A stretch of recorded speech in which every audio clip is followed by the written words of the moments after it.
Hello mga ka-idol ka-explore, nandito na nga tayo sa tuktok ng bundok mga ka-idol ka-explore.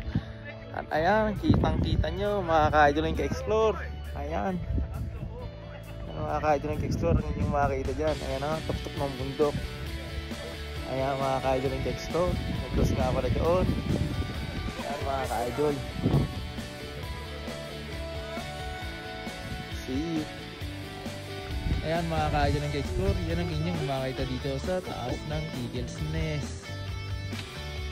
Ayan mga ka-idol ng ka-explore, ayan ang inyong makita.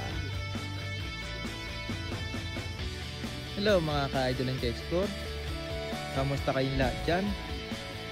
Aking mga supporters at followers.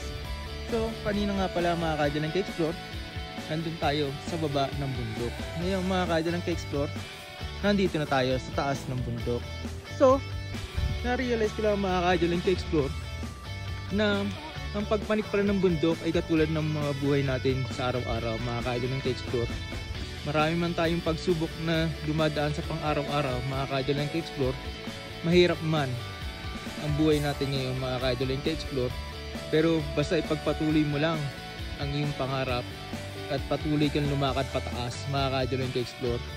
Kung ikaw ay napapagod, pwede nga magpahinga sa gitna. I-enjoy mo lang ang bawat minuto ng buhay sa araw-araw na dumadaan mga ka-idol ng ka-explore.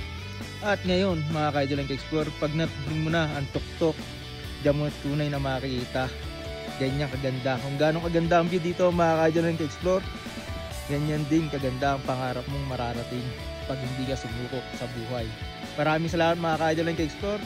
At sana nga ay nabigyan ko na naman kayo ng inspirational word. Maraming salamat.